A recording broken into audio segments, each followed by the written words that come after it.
드리겠습니다. 네, 안녕하세요. 반갑습니다, 여러분. 오늘이 이제 지피지기의 신통일한국론 세 번째 강의입니다. 앞서 두 강좌는 주로 주체사상의 내용에 대해서 많은 얘기를 좀 했고, 오늘은 이제 이 주체사상을 북한이 계속 이렇게 가지고 나가는 한 북한의 앞날은 정말 비참하고 절망적일 수밖에 없기 때문에 주체 사상을 포기하는 것만이 북한의 살 길이 열린다 하는 이런 그 주제를 가지고 말씀을 드리려고 합니다. 이미 아시다시피 우리 문선명 총재님께서는 지금부터 30년 전 1991년 11월 30일 평양에 들어가셔가지고 일주일간 12월 6일까지 북한의 지도층들, 특히 김일성을 만나고 회담을 하고 여러 가지 얘기를 나누는 그런 방북의 기간이 있었습니다. 그때 가장 핵심되는 포인트가 문 총재님께서 북한의 지도자들에게 김일성 주체 사상을 포기하고 하나님주의, 즉 하나님을 북한이 모셔야 된다, 믿어야 된다. 그런 길을 가르쳐주는 나의 가르침은 두익 사상이다 하는 이런 그 요지의 말씀을 강력하게 설파하고 오셨다는 것을 여러분이 아실 것입니다. 오늘 제 강연은 이제 세 번째 신통일한국론의 마지막 결론과 같은 내용이기 때문에 앞서 얘기했던 주체사상의 그 이론적인 내용이나 뭐 허점이나 또 그들의 독재 체제를 아주 절대적으로 꾸려가기 위한 여러 가지 그 무슨 10대 원칙이니 뭐 이런 것에 대해서는 앞에서 앞 강좌에서 얘기했기 때문에 오늘은 그런 것을 다시 강조하거나 반복을 하지 않겠습니다. 그리고 특히 오늘은 지피지기의 신통일한국론이기 때문에 북한은 주체사상으로서 이렇게 참 노예 국가가 되어 있는 전체주의 왕조 국가가 되어 버렸지만은 그러면 우리 대한민국, 이 남한은 어떻게 되어 있느냐? 우리도 자기 자신을 알고 북한을 제대로 알 때에 새로운 통일 한국의 지평이 열린다 하는 이런 주제이기 때문에 남한의 현실에 대해서도 시간이 있는 대로 몇 가지 얘기를 좀 하고자 합니다. 그러면 제일 그 첫 장면을 여러분들이 오늘은 영상으로 보시겠습니다.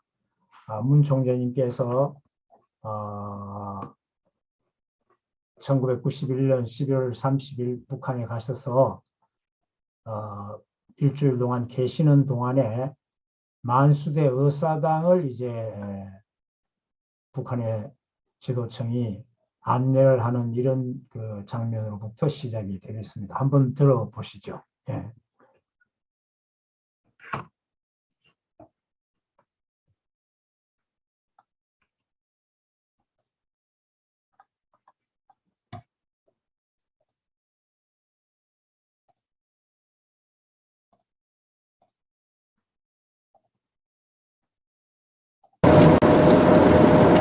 이 모두 680mm인가? 600. 대표선도 좀 같이 한번. 선생 그리고 일행의 이번 조국 방문을 다시 한번 여전히 환영한다는 말씀을 아마 올려야 왔습니다. 네, 감사합니다. 어떻게 제가 좀 간단히 말씀 먼저 드리겠나 선생님 먼저 말씀. 네? 제가 할까요?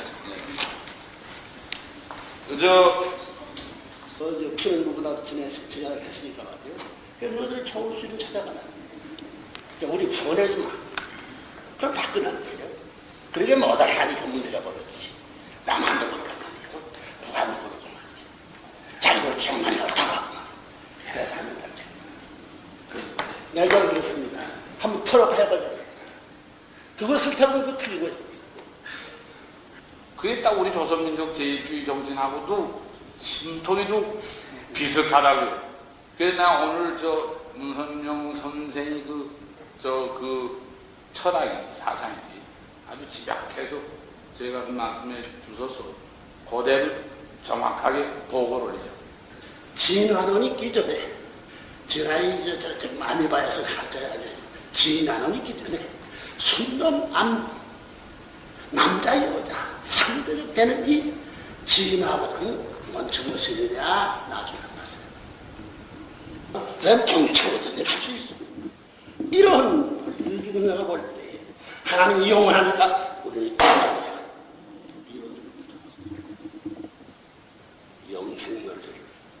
영생 생명을 가지고 그게 하늘과 땅의 상대적으로 되시기에 지상세계, 천상세계, 주체대상.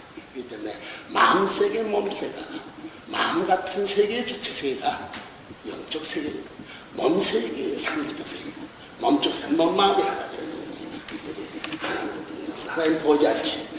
하나님 보야 되고 당신 몸, 마음 있어요 없어요? 있나? 마음 있어요 없어요? 있지. 있는데 마음 봤어? 봤어. 또 사랑 있지요? 사랑 봤어? 보지 못한 게 귀한 것을 안 해. 보지 않는 거. 눈이 눈 때문에 생겨났어요? 코가 코 때문에 생겨났어요? 입이 때문에 생겨났어요? 귀가 귀 때문에 생겨났어요? 손이 전자 상대 때문에 생겨났어요. 존재하기를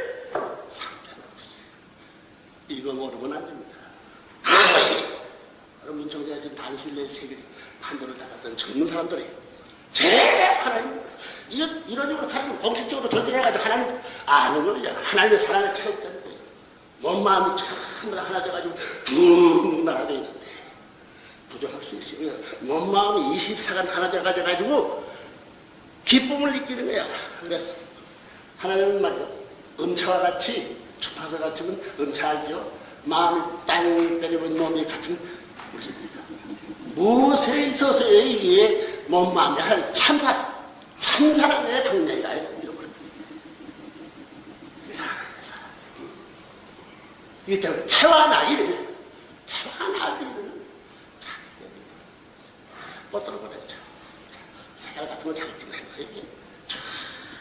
이렇게 해버렸는데 모든 자연 내처는 이런 사랑 때문에 존재했던 걸 비교할 수 있습니다.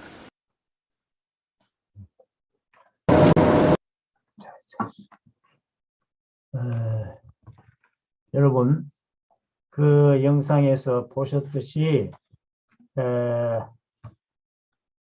문 총재님께서 북한의 지도층, 그 상대한 분은 북한의 그 윤기복 조평통위원장과 김다련 부총리를 중심한 일행들이었어요. 그분들에게 이제 얘기를 주고받은 내용인데 아주 거의 한 1시간 이상을 말씀을 하셨는데 아주 우리는 지극히 일부분만 보았습니다. 북한에 갔던 많은 분들이 있지만은 한국 기독교 지도자들도 있었고 뭐 정치인들도 있었겠죠. 있었지 않습니까?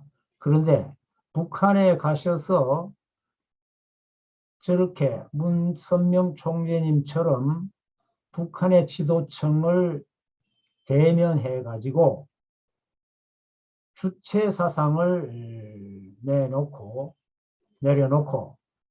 하나님을 받들어야 된다라는 말씀을 하신 분이 없습니다. 문 총재님이 유일한 분이에요. 그와 같이 문 총재님이 북한에 올라가신 것은 이런 북한의 본질적으로 주체 사상이라는 저 허황한 잘못된 인간을 노예로 만들고 있는 저 사상이야말로 인류를, 북한의 동포를 너무나도 압제하고 있는 내용이 되기 때문에, 또 그것에 묶여 있는 한 북한의 앞날이 너무나 비참하게 된다는 것을 문 총재님은 아십니다. 아시기 때문에 그런 충고를 그냥 무슨 정치적인 어떤 그 대적하는 입장에서 말씀하신 게 아니고, 진실로 북한을 사랑하는 마음, 부모가 자식을 염려하는 그 마음에, 사랑의 마음으로 북한의 잘못된 길을 가는 것을 충고해주고 바로잡기 위해서 하신 말씀이라는 걸 우리가 생각하면서 북한의 살 길은 주체 사상을 포기하는 것만이 길이 열리는 데 있다 하는 것에 대한 생각을 하면서 오늘 제 강의를 계속하도록 하겠습니다. 이 차트는, PPT는 여러분 이미 한 두어 번 보신 건데, 이것은 여러분들이 주체 사상으로 보아서 북한이 어떻게 조직적으로 체계적으로 전 국민을 묶어놓고 있는가 하는 것을 보여주는 것입니다. 주체 사상의 수령 영도론이라는 것이 있죠. 거기에 보면은 북한은 뇌에 해당하는 것이 김일성 수령, 또 김정일, 김정은, 소위 자기들끼리 말하는 백두혈통이라는 사람들이에요. 이것이 북한이라는 나라 전체 인민들의 뇌수에 해당한다 이 말이에요. 그 뇌수가 노동당이라는 조직을 통해서 전체 인민대중을 관리하고 지도한다. 그 노동당은 중추신경입니다. 수령의 정치적인 무기라고 말하고 있어요. 그 중추신경이 사지백체, 인민대중을 지도하는 이런 체계란 말이죠. 이래가지고 북한은 수령을 중심해서 한 몸 한 덩어리다, 이렇게 되는 거예요. 그러니 사상적으로는 주체사상이라 하고 인민대중이 무슨 모든 것에 있어서 주인이다, 이렇게 얘기를 떠버리지만은, 이 인민대중이라는 것은 주체사상으로 통치되는 국가 전체로 놓고 보면은 주체는 무슨 주체가 됩니까? 수령만이 오직 유일한 주체예요. 이 사지백체인 대상인 인민대중이라는 것은 그야말로 하나의 세포 또는 지배받는 그런 피주체 대상으로서 오로지 복종과 순종밖에 생존의 법칙이 없는 것입니다. 그래서 앞서도 여러 번 얘기했지만은 김정일의 경우에는 유일사상체계 확립 10대 원칙이라는 노동당 조약의 보다 상위에 해당하는 이런 지도의 원칙이 있었다고 그랬죠. 그리고 김정은의 경우는 아버지 김정일이가 유일사상체계 확립 10대 원칙을 유일적 영도체계 확립 10대 원칙으로 이름을 바꾸어 가지고 더 강조를 합니다. 그래서 완전히 이북 동포들은 김일성, 김정일, 김정은의 의록, 초상화, 사진, 서찰 등등을 절대시하고 그 앞에 신앙을 하면서 숭배를 해나가는 이런 체계, 그들의 교신은 무조건적으로 복종을 해야 한다 이 말이에요.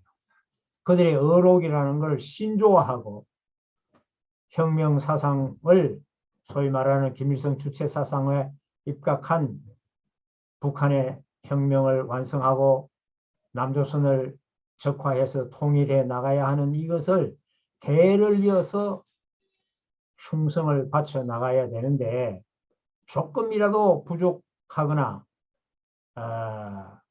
하자가 생기는 것은 이 영도체계 10대 원칙 이런 등등의 아주 뭐 자아 원칙을 하는 잣대를 딱 정해놓고 전 국민을 전체주의 독재로 끌어가고 있는 것입니다. 김일성이 말하기를 민족의 위대성이란 것은 영토의 크기나 역사의 유구성에 있는 것이 아니고 수령의 위대성에 있는 것이다. 그러니까 김일성 수령이 아주 위대하기 때문에 저 조선민족도 김일성 민족으로 이름을 바꿔놨어요. 그렇기 때문에 이 김일성의 사상, 주체 사상이 마르크스 레닌주의보다도 이제는 더 특출한 사상이라고 지금 떠들기 시작했습니다. 이렇기 때문에 이 수령이 그와 같이 위대한 사상을 내놓고 세계 앞에 아주 그냥 우뚝 선 지도자이기 때문에 북한이 세계의 아주 1등 민족이라고, 태양의 민족이라고 신앙하는 단계에 가 있다 이 말이에요.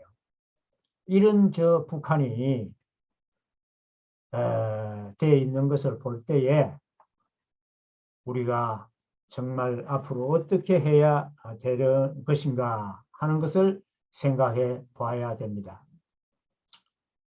그래서 그 주체사상의 종결은 뭐냐? 주체사상의 종결은 수령 절대왕조를 만들어 가지고 그걸 영원히 자기들 수중에 북한 인민을 다 쥐고 언제까지든지 지배하겠다 하는 것에 있는 것입니다. 그것을 위한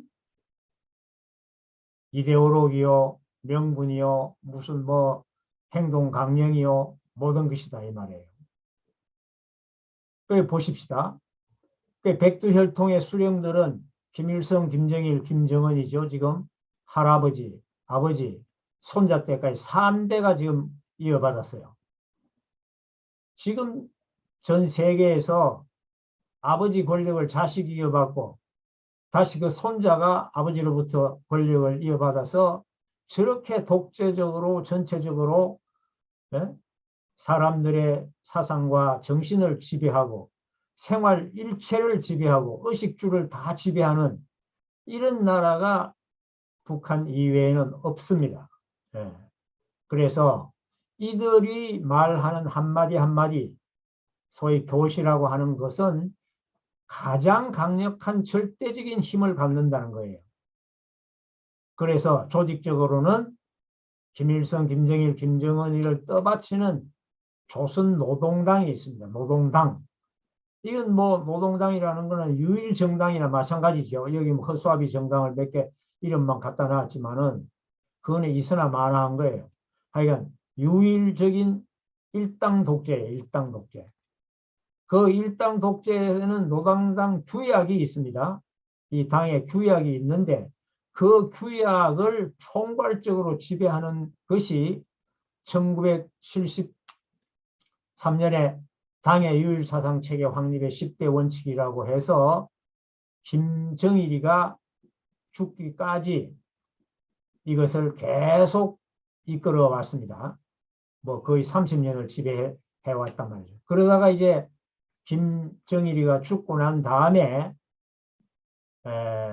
2013년에 12년에 아마 김정일이가 죽었을 거예요. 그럼 이건 이번에는 사상 체계는 이미 확립되어 있는 차원이고 이제는 영도다 영도. 네? 직접 지휘하고 이끄는 그 영도 체계의 단계로 나아가서 10대 원칙이다. 이름을 이렇게 바꿨지만 내용은 거의 비슷비슷한 같은 내용이에요.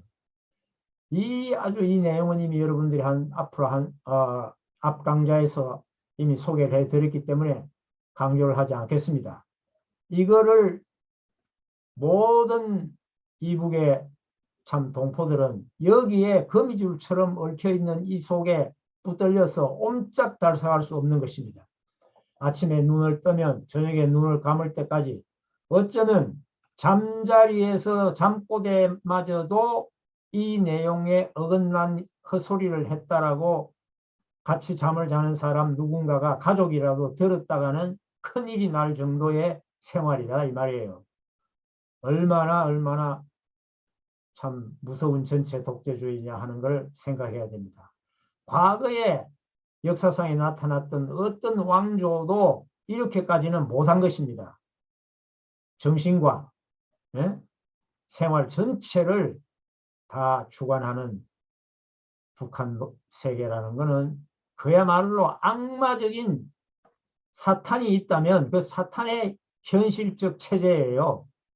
사탄이가 자기가 꿈꾸는 이상 주관 세계의 현실적인 실체 나라와 같은 것이다 이 말이에요.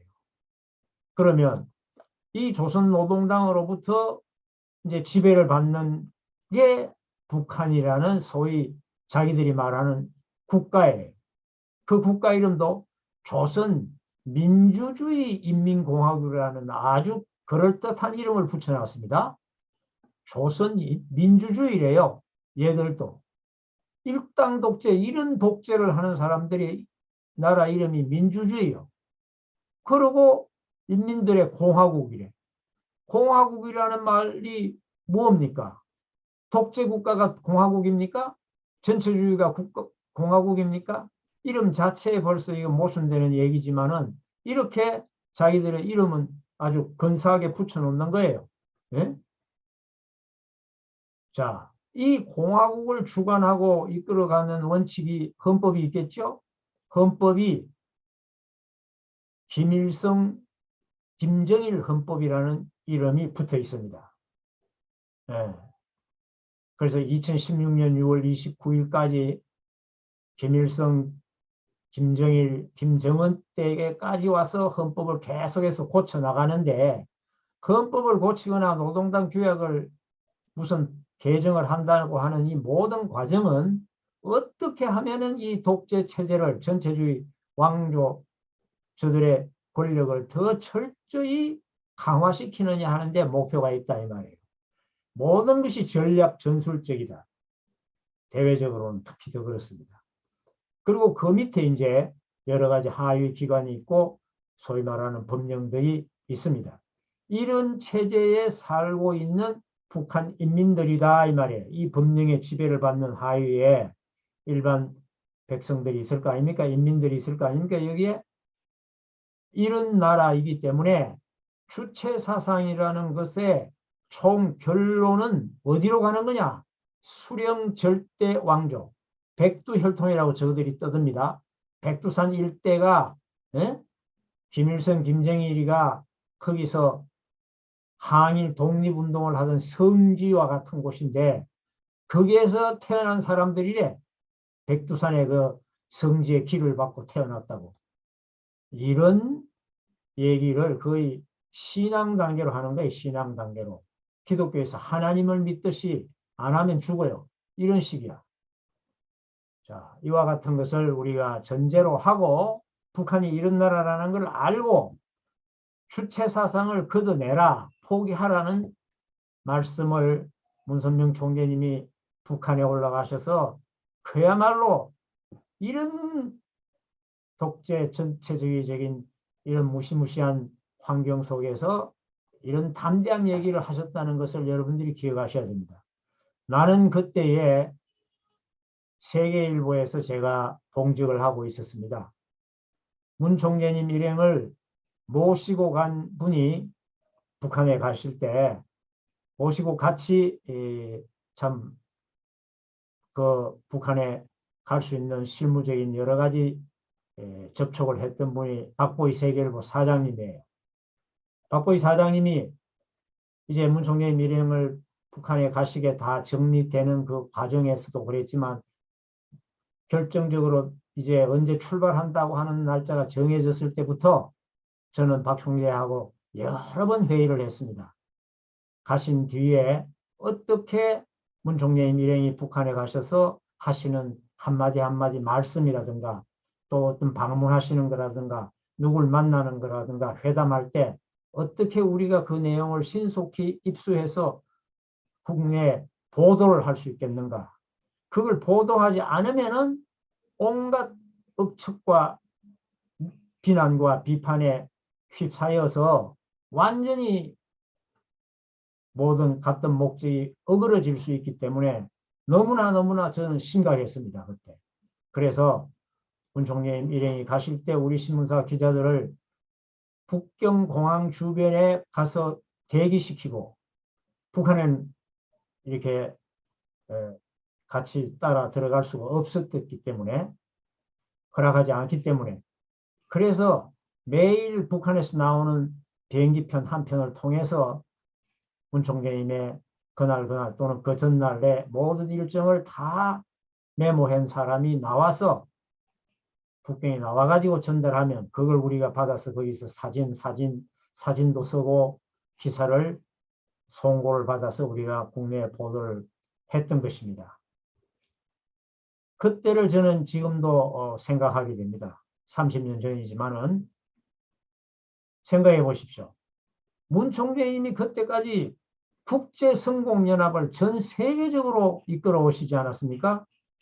성공사상 이론을 개발하셔가지고 공산주의 이론 비판을 문 총재님만큼 전 세계적으로 체계적으로 하신 분이 없습니다. 이런 성공의 지도자요, 성공사상의 창시자라고 알려져 있는 분이 어느 날 갑자기 김일성이를 만나러 북한에 갔다, 방문했다라고 하니까 상당한 충격을 받았던 거예요. 우선 문 총재님을 알고 있던 많은 바깥에 있는 우파적인 사람들, 성공연합 활동에 대해서 호감을 가지고 있던 사람들조차도 이게 웬일이냐. 문 총재님이 어떻게 북한을 가서 김일성이를 만나러 간다? 이게 뭐냐? 마치 무슨 뭐 엉뚱한 생각을 하듯이 말이죠.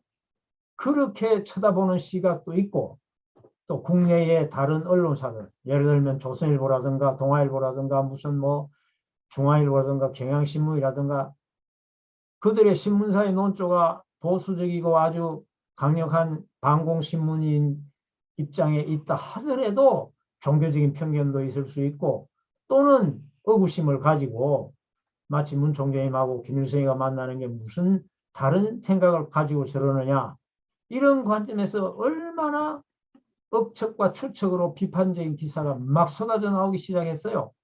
네. 그래서 그런 것을 우리가 정말 커버해 나가고 정리해 나가느라고 정말 어려움이 많았습니다.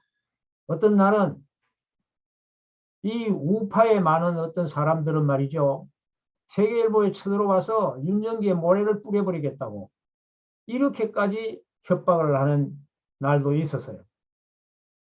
그러나 이제 그런저런 여러 가지 과정을 거치면서 문 총재님께서 북한에 들어가신 것이 알고 보니까 김일성 주체 사상을 포기하라. 내려놓아야 된다. 하나님을 받아들여야 된다. 라는 말씀을 북한의 지도층에게 공개적으로 만수대 의사당에서 적극적으로 발언을 열렬하게 했다는 보도가 나오고 나니까 그때서 사람들의 생각이 바뀌어진 거예요. 과연 문선명 총재님이다. 이런 분이 어디 있느냐 말이에요. 예? 이런 담대한 분이 없단 말이에요. 그 전에 어떤 지도층들이든지 뭐 목사든지 성직자들도 가고 정치인들이 접촉을 했겠죠. 그러나 그들이 그 앞에 가서 김일성이 앞에 가서 주체사상 포기하라는 주라는 말도 못 내놓은 사람들이었다. 예? 그만큼 문 총재님은 하나님의 사상과 뜻을 중심 삼아서 여러분 다 아시다시피 어떻습니까? 이런 북한 구원과 해방의 이런 메시지를 가지고 피 끓는 하나님의 그 인류 구세의 사랑을 가지시고 진리를 가지신 분이니까 가셔서 당당하게 설파하신 것입니다. 함께 따라갔던 박보희 총재 일행도 말이죠. 얼마나 놀랐는지 모른다는 겁니다. 문 총재님이 주체사상 내려놔라고 저렇게 강력하게 얘기하는 걸 보고 이제 우리 다 죽었다. 여기서 우리가 나갈 수가 없게 됐구나. 이렇게까지 고민했다는 거 아닙니까? 예? 그러나 문 총재님은 태연하고 의연하게 내가 북한에 왜 왔느냐. 이 충고를 해주기 위해서 내가 온 것이다. 이 말이에요. 이제 내가 이렇게 공을 던졌으니 공은 김일성 주석 앞에 가 있다 지금. 그 아들 김정희가 다 듣고 문 총재님의 일거수일투족을 다 감시하던 입장에 있기 때문에 더 큰 소리로 외치신 거예요. 네. 그런 정황을 우리가 생각해야 됩니다. 오늘날 우리 문 총재님의 제자들은 이런 총재님의 사상적인 그 철두철미성과 공산주의에 대한 이 사랑의 마음을 바탕으로 한 이념적인 해방을 반드시 해내야 된다는 기세를 우리가 가지고 있어야 돼요. 네? 호랑이의 자식은 호랑이가 돼야 되겠죠.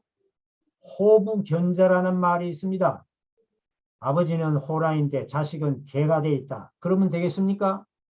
저는 오늘 우리 통일가의 모든 여러 형제들에게 정말 문 총재님의 이 사상적인 철두철미성과 기세를 우리가 배우고 익혀야 되겠다.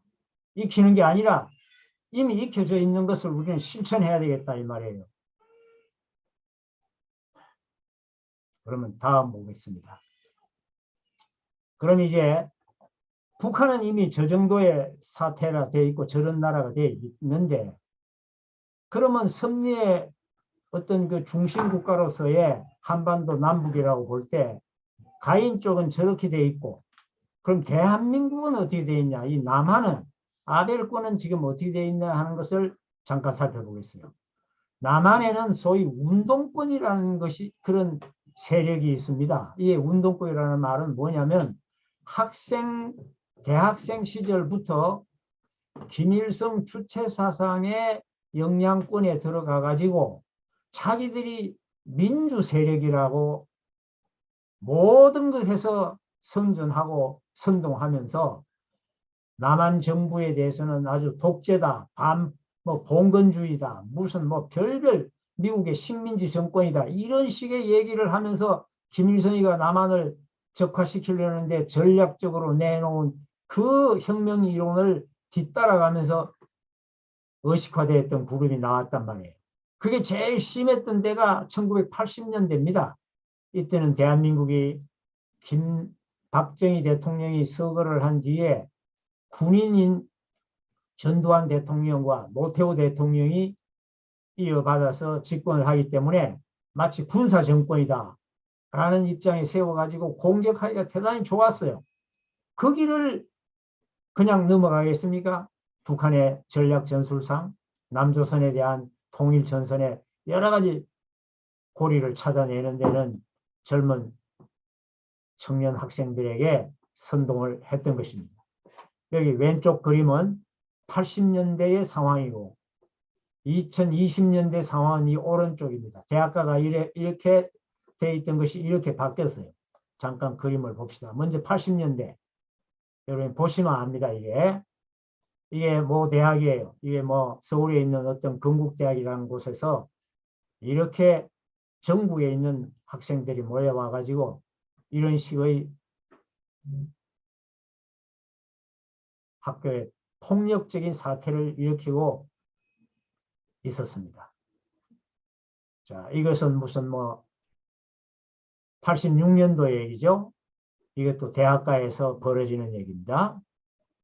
서울대학은 물론이고 고려대학, 연세대학 무슨 할 것 없이 전 시내 대학가가 이런 지경이에요. 지방은 말할 것도 없습니다. 저 광주라든지 대구라든지 이런 데도 애국운동 탄압하는 살인정권 타도 전국애학위원이니 뭐니 어쩌고 이러니 이렇게 운동권에 있는 애들이 몇 년씩 이러고 졸업을 했단 말이에요. 공부했겠습니까 이거? 혁명가만 부르고 노상 혁명투사니 이런 소리만 했지. 자, 이들이 오늘날 20, 30년이 지나가지고는 586이 돼 있어요. 이때는 30대 애들인데 50대에서 60이 다 돼가는 정치권에 진입하고 각계각층에 진입한 애들이 얘들이에요. 예. 오늘날 현 정부 문재인 정권의 산하에는 이때 지도자들인 주사파의 무슨 뭐 초대 의장을 지냈는 사람이 무슨 현재 통일부 장관이니 뭐 초대 청와대 비서실장이니 다 그런 사람들이잖아요. 여러분 다 알다시피 곳곳이 다 이렇습니다. 입법, 사법, 행정 무슨 뭐 노동계, 문화예술계 할 것 없이 다 운동권 사람들이 지금 주도를 하는 세상이 되어 있다 이 말이에요 지금. 예. 이때는 그래도 경찰이라도 이래 옆에서 이렇게 가로막으려고라도 했죠. 데모를 한다면은. 지금은 이 경찰은 어디가 있는지도 보이지도 않아요 이제.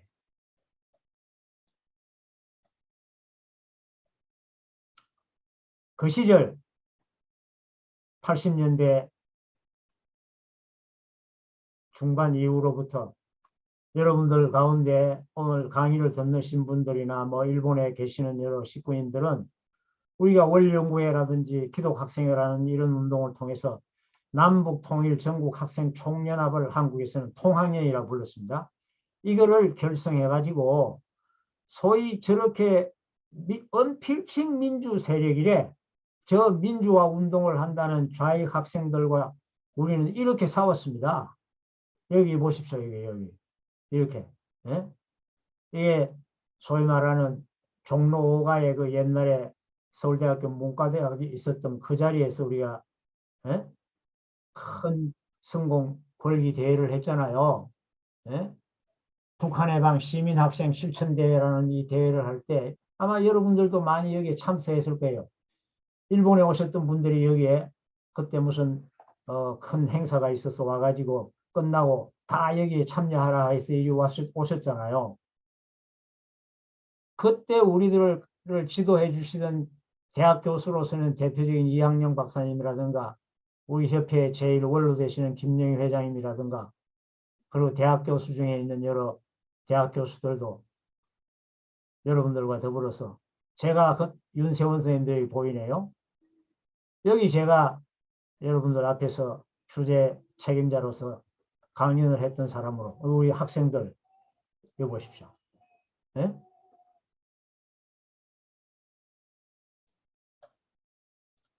그렇기 때문에 저는 단순히 이론적인 얘기만 가지고 이러자 저러자 하는 게 아니라 여러분들과 함께 이런 현장을 직접 참 눈물을 흘리고 땀을 흘리면서 사왔던 실천에 우리가 정신을 가지고 있는 입장에서 우리가 오늘 북한을 어떻게 할 것이냐 하는 것을 생각해 보는 시간입니다. 예. 우리 박보희 총재를 서울에 있는 대학가에 이렇게 순회 강연을 할 때 고려대학교에 갔을 때 말이죠. 고대 강당에서 박 총재 초청 강연회 하는데 운동권 학생들이 그 강당에 그냥 그대로 신발 신은 채로 들고 들어와가 책상 위를 다 휘젓고 다니면서 그게 한 500명 들어와 있는 학생들에게 운동권 애들이 200명 정도가 스크럼쪽을 들어와 가지고 완전히 흩어버리고 나는 자랑스러운 한국인이라는 그 영화 필름을 돌리는데 그걸 칼로 찢어버리고 마이크를 잡고 다 난동을 부리는 데서 우리하고 싸움이 붙었어. 우리 통학년 학생들하고. 그래야 그 자리에서 서로가 시국을 놓고 주거니 받거니 하다가 바깥에 소위 학생회관입니다. 이 학생회관 앞에 민주광장이라는 여기에서 3,000명이 둘러싸인 데서 우리 통학년 학생과 이 운동권 학생들 중심하고 이 자리에서 난장 공개 토론을 하고 말이죠. 이럴 때 쟤들이 이론에는 우리를 못 당한단 말이에요. 우리가 성공 사상을 이론적으로 체계적으로 저거들이 뭐 주체 사상이 어떻고 떠들어도 우리가 이론적인 대안을 쥐고 얘기하기 때문에 그러니까 이놈들이 돌을 들고 던지기 시작해서 박 총재님까지 위협에 빠졌을 때 우리가 박 총재님을 모시고 교문 앞으로 피신을 하니까 교문 앞까지 나왔어도 이 난리를 쳤던 이런 기억이 새롭습니다. 우리 이와 같이 참사랑을 잊지 않는 생각이에요. 우리가 공산주의를 반대한다 하고 뭐 북한이 주체사상을 내려놓아라 한다 하도 총 들고 저놈을 다 죽여 없애자는 반공 성공운동이 아니잖아요. 예? 사랑으로서 저들이 잘못 접혀 있는 주체사상을 어떻게 하면 녹여낼 것인가 이 말입니다. 예? 남북통일 전국 학생대회도 하고 이런 우리들의 예? 전력이 우리 체질에 다 들어와 있습니다. 이런 여러분들이 오늘날 우리 통일운동의 주역들이 아닙니까? 50대 막 나이 드셨던 분들은 이제 60대 넘어오셨겠지만은 50대가 많으시겠죠, 아직도. 여러분들이 한해 통일운동의 북한 해방운동의 주역입니다. 예. 옛날 이 시절을 잊지 말자고 제가 이걸 가져온 거예요. 우리는 저 임진각까지 이렇게 행군도 하고, 예? 임진각이죠. 여기 대회에서 우리가 대회도 하고, 다 옛날 생각을 좀 해보십시오. 자, 이런 그 80년대 우리가 오늘날 소위 386이 586이 되듯이 우리도 그 시절을 지나면서 우리 체질이 이렇게 와 있다는 걸 아시고, 근데 오늘날 우리들의 후배가 어떻게 되어 있냐, 후배들이. 오늘 이 시대에는 어떻게 되어 있느냐, 대한민국의 한 모습을 한번 보십시오. 네. 자, 이게 막스 꼬미날레라는 이런 대회를 한다고 이렇게 나와. 이게 뭔가, 마르크스 제9의 마르크스 꼬미날레 조직위원회, 이런 일을 해 나가는 거예요. 이게 아까 그 고려대학교 학생회관 앞에 민주광장이라는 그 자리입니다. 그 자리에 오늘날은 방학인데 막시점 2019년 이래가지고 여기 몇 4박 5일 동안 뭐 별의별 프로그램을 다 해요. 여기. 예. 뭐 노동계급, 노동운동, 마르크스주의 이론과 사회주의 정치, 여성과 성소수자, 이게 뭐예요 이게? 동성애 운동하는 이 칼라 표시제죠? 무지개.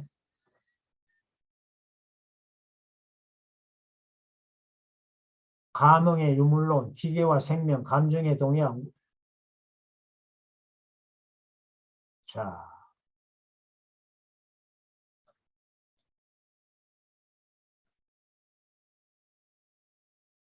이런 건 뭐 제가 읽을 필요도 없습니다. 마르크스주의, 예? 뭐 노동운동, 여성운동, 뭐 별별 거를 다 가지고 이 프로그램을 보십시오. 이 프로그램을 보시면은 저 좌파의 좌익들이 사회과학적인 라는 미명하에 별별 걸 다 이렇게 타치를 하고 공부를 한다 이러면서 지금 파고 들어가는 거예요. 이렇게 공부를 하고 있어요, 쟤들이. 네.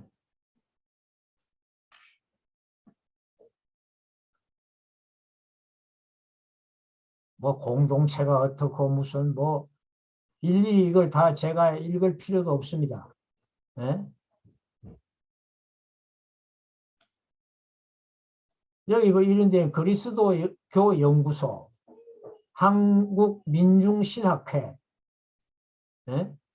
탈진실 시대 개신교는 어떻게 혐오를 생산하는가, 동성애 반대한다고 이렇게 이제 또 여기 기독교를 이렇게 또 추고 들어오는 거죠. 별의별 그 측면을 다 파고 들어옵니다. 자, 마르크시즘을 방학 기간을 통해서 공부시키는 이 프로그램에 이 대학 강당입니다. 이게 아마 고려대학교 강당인지 모르겠어요. 어디 그런 데인데 이렇게 하고 있어. 꽉꽉 채워가지고 대학생들이 와서 이런 공부를 하고 있어요. 일본에 계시는 여러분들은 이거 무슨 구약시대 얘기를 하느냐 하는 생각이 들 지경 아닙니까? 일본 여러분들은 옛날 예? 무슨 젠가쿠레닌이 설치던 그 6, 70년대를 지나고 이제 8, 90년대를 넘어서 2010년, 20년인데 이런 데가 아직도 남아 있습니까? 한국에 아직 이러고 있어요, 한국은. 이게 김일성 주체사상이 뒷배경이기 때문에 이렇게 되는 거예요. 공산주의가 다 허물어졌는데 중국만 남았는데 예? 북한이 남아있잖아요. 우리 대한민국에는 민족주의라는 미명하에 우리 민족끼리라는 이름으로 아직도 이 학생들이 그게 선동당한단 말이에요. 대한민국 자체 내에는 이걸 걷어낼 수 있는 그런 지적인 성실성을 가진 노력을 학자들이 제대로 안 하고 있죠. 네? 사상 이념적으로 준비가 안 되니까 역사관을 다 뺏기고 있어요. 좌파한테. 학생들을 머리를 다 뺏기고 있다고 지금. 초중고 애들을 정교조한테 다 뺏긴다는 말 다 알고 있잖아요. 이렇게 해가지고 교사들이 되는 거 아닙니까? 중고등학생들은 이 사람들 따라가는 거예요. 이렇게 심각하다는 걸 대한민국을 또 이렇다. 지피지기라고 그랬으니까 네? 북한도 저렇고 남한도 이렇게 돌아가고 있다는 거 이거에 대해서 우리가 생각을 해야 합니다. 여기 온 사람들 뭐 해외에서는 무슨 뭐 노조가 어떻고 뭐 트랜스 여성이니 이런 것들을 데려다가 이 학생들에게 이렇게 강의를 시킵니다. 트랜스젠더 성소수자 차별화 해방, 성폭력과 자본주의, 심리학과 마르스주의 뭐 이런 참 기가 막히는 거예요. 나흘간의 시간표, 식민지 근대화로 노동과 가치, 에? 낙태죄 그리고 여성의 몸, 마르크스주의와 진화 심리학 이 말할 수가 없어요. 이 내용들 보면은 레닌의 정치 사상, 실업과 저질 일자리로 내몰리는 청년들의 현실, 대안은 무엇인가, 마르크스주의와 생태, 자본주의로 본 트럼프 등장 이후에 동아시아와 한반도 뭐 어쩌고 저쩌고 이루 말할 수가 없는 좌파들의 이걸 소위 이름하여 진보라고 떠들어. 진보, 민주. 예? 이것이 진보고 민주입니까? 무슨 마르크스 탄생 200주년 학술 심포지움이라? 예, 아까 나온 그 사진이요. 이렇게. 온통 캠퍼스가 이래도 어떤 대학 교수들이나 학생들이 우리가 80년대 했던 것과 같은 그런 이들과 이론전을 할 수 있는 행동력을 가지고 있는 지식인이 없단 말이에요. 무풍지대예요, 지금. 이거 뭐 말할 거 있습니까? 마르크스주의와 오늘날의 여성차별, 현식이 노동운동과 좌파의 과제, 이렇게 열중적으로 뭘 한다. 여성과 자본론, 이런 여성을 데려다가 특강을 듣고 온통 캠퍼스에는 그 막시즘 세미나를 알리는 이런 포스터를 갖다 붙여놓고 있습니다.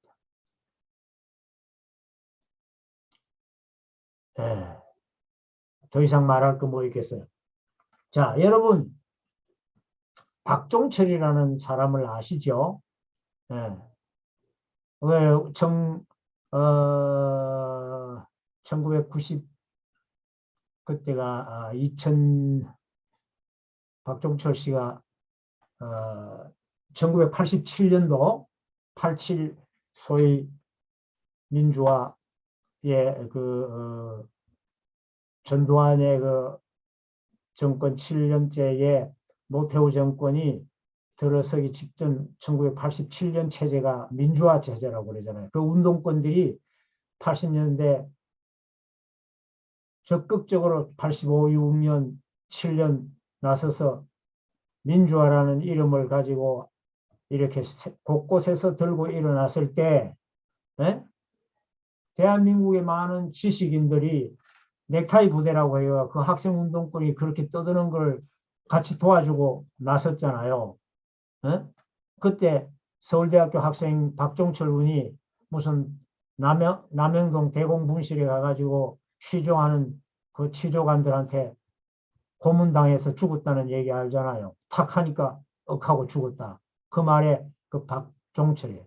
그 박종철이가 그렇게 죽은 것이 기사화되는 것이 유인이 돼가지고 폭발이 된 것이 87년 6월 항쟁이라는 내용입니다. 그때 죽은 그 박종철을 기념하기 위해서 1990년도에 이 박종철 출판사가 나왔습니다. 이게. 이 출판사에서 처음으로 기획해가 내놓은 기념 논집이 뭐냐 하면은 여러분 칼 막스 프레드리히 엥겔스 저작선집입니다. 마르크스 엥겔스 저작선집이에요. 그러니까 이 87년도 민주화가 출발이 됐다고 떠드는 그 핵심 세계력의 마르크스주의가 핵이에요. 마르크스주의가. 예? 그 뒤따라 들어온 것이 자주파 김일성 주체 사상이 이제 나중에 주도권을 쥐었죠. 왜? 소련이 무너지고 나니까 보편적인 마르크스주의에 대해서는 이제 점점 거기서부터 학생들이 힘을 잃다가 주체 사상파들이 힘을 잡게 된 게 주사파가 된 거예요. 박종철 출판사 제1기념작이 이거예요. 마르크스주의의 모든 이념적인 체계를 이렇게 출판해 놓은 것이 이 내용이다. 한국의 현실이에요. 그 제주 4.3 사건은 대한민국의 역사입니다. 제주 4.3 폭동, 이게 미 군정 시절에 우리나라 정부도 세우기 전에 1948년 50 국회의원 총선거를 할 때 제주도에서 그 총선거를 반대하는 남로당 계열 사람들이 촉발을 시킨 폭동을 일으켰던 그 제주도의 많은 양민들이 그냥 그걸 진압하는 과정에서 희생당했다 이래가지고 이것도 막 민주화 운동이라고 난리를 치면서 이제 그 아주 평화공원까지 만들어 놓고 있는데 그것에 대해서 중앙청에서 이렇게까지 지금 해놨어요. 문재인 정부는 제주 4.3 사건이 아주 무슨 큰 민주화 운동이라고 이렇게 얘기하고 있는 거예요. 네? 이적단체와 반미 시위하는 4.3 하는 것이 4.3 기념 사업이냐 이런 문화일보 기사를 냈어요. 미국 규탄대회, 대북 적대정책 폐기하라, 북미 평화협정 체결하라, 합동군사연습 연구 중단해라, 4.3 학살 진짜 주범은 미국인이 적각 철수해 나가라 말이에요. 이런 식으로. 자, 이와 같이 지금 한국의 현실을 놓고 보면은 트로이 목마가 대한민국 38선 이남에 풀린 거예요. 이런 남한의 현실은 어떻게 되어 있냐. 이런 운동권의 사상 의식화가 어떤 결론을 만들어냈는가 현실을 한번 보겠습니다. 영상이에요. 영상 잠깐만 봅시다. 예.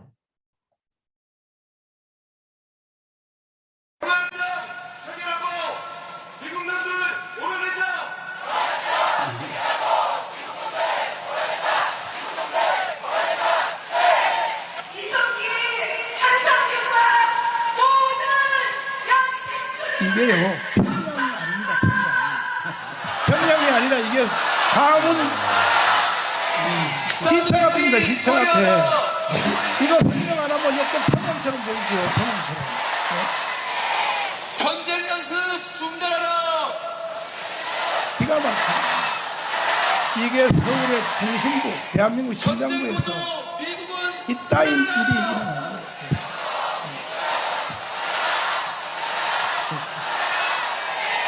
평화협정 체결하라.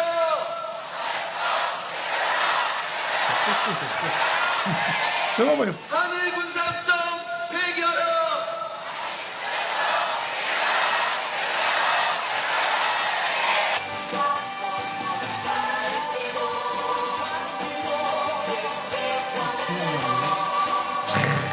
전쟁위기 보고 싶으면 미국을 규탄한다. 저거 숫자 보십시오. 숫자. 자주 없이 평화 없다. 한미동맹 폐기하라. 한미동맹 폐기하라고 저렇게 소리를 지르고. 국토법 폐지하고 양심수를 석방하라.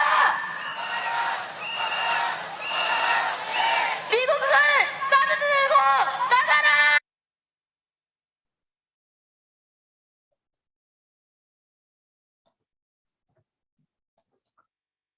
예. 자, 그래서 우리 대한민국의 현실이 만약에 현재 집권 정권을 쥐고 있는 여당이라든가 이런 입장에 있는 사람들이 이런 주체 사상을 비판하는 입장에 있거나 보수적인 입장이라면은 또 다른 어떤 분위기에서 우리가 얘기할 수 있겠지만은 지금은 그런 입장이 아니잖아요. 여러분 알다시피 주체 사상을 신봉하는 운동권들이 주도하는 현 정부 하에서 저와 같은 앞선 대통령을 탄핵시키고 이런 정권이 나와서 저렇게 하고 있다 이 말이에요. 그러니 이게 정말 나라가 얼마나 지금 위기라는 걸 여러분들이 공감하실 줄 믿습니다. 이런 의미에서 이번 3월 9일 날 대통령 선거라는 것은 정말 심각한 선거라는 것도 여러분들이 이해해 주시기 바랍니다. 자, 문선명 총재님은 말씀드린 대로 북한이 주체사상을 포기해야 북한이 살 길이 열린다. 이렇게 했는데 이것은 왜 그러냐면 북한이 김일성을 절대화하고 우상화하고 나아가서 신격화하면 할수록 하나님의 징벌이 북한에 더 강력하게 내려진다는 것을 알고 계셨기 때문에 북한 사람들이 얼마나 앞으로 고통을 받는다는 걸 아시기 때문에 지금부터 30년 전에 이런 충고를 하고 어떤 의미에서는 호소도 하면서 선포를 하신 거예요. 그 문 총장님하고 김일성이가 만나서 5개 항에 이렇게 합의를 보았는데 그게 뭡니까? 이산가족 문제는 이렇게 나이 많은 사람 순서로 그 다음 해부터 만나기로 하자. 제일 중요한 게 핵사찰인데 핵에너지는 평화적 목적에만 사용할 것이며 북한은 순리적인 국제 핵사찰을 받는다라고 약속을 했어요. 그리고 남북 경협, 앞으로 북한이 남한을 통해서 많은 남북 경협을 받고 특히 문 총재님의 통일그룹과는 그렇게 더 많이 하자 이런 얘기까지 했다 이 말이에요. 남북 정상회담까지도 앞으로 해봐라. 남북 정상이 만나서 남북의 통일을 어떻게 할 거냐 하는 거에 대해서도 서로 의논할 수 있는 내용을 가지고 남북 정상회담을 할 용의가 있다고 김일성이가 말했어요. 그리고 금강산도 개발을 하겠다. 문 총리님이 국제적인 안목을 가지고 있으니 여기도 개발해 주세요. 이런 5개 항목에 크게 합의를 봤습니다. 약속을 했다 이 말이에요.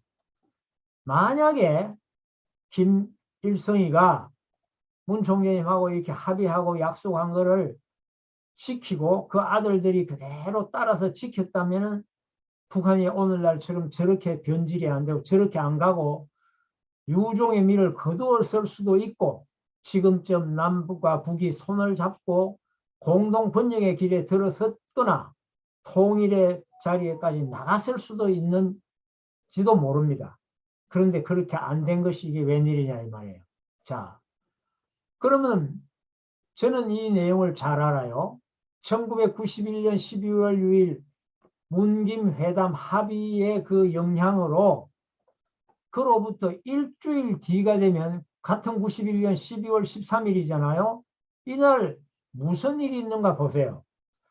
북한의 연형묵 총리가 서울로 내려옵니다. 서울로 내려와서 남쪽의 국무총리가 정원식이에요. 이 당시 대통령은 노태우입니다. 노태우 시절에. 그때 핵 문제를 가지고 굉장히 여러 가지로 그 갈등이 많거든요. 그러니까 핵 문제를 가지고 북한이 사찰도 받고 회담을 해서 이거 핵을 갖다가 어떻게 하든지 평화적으로 해결할 수 있는 길을 열자.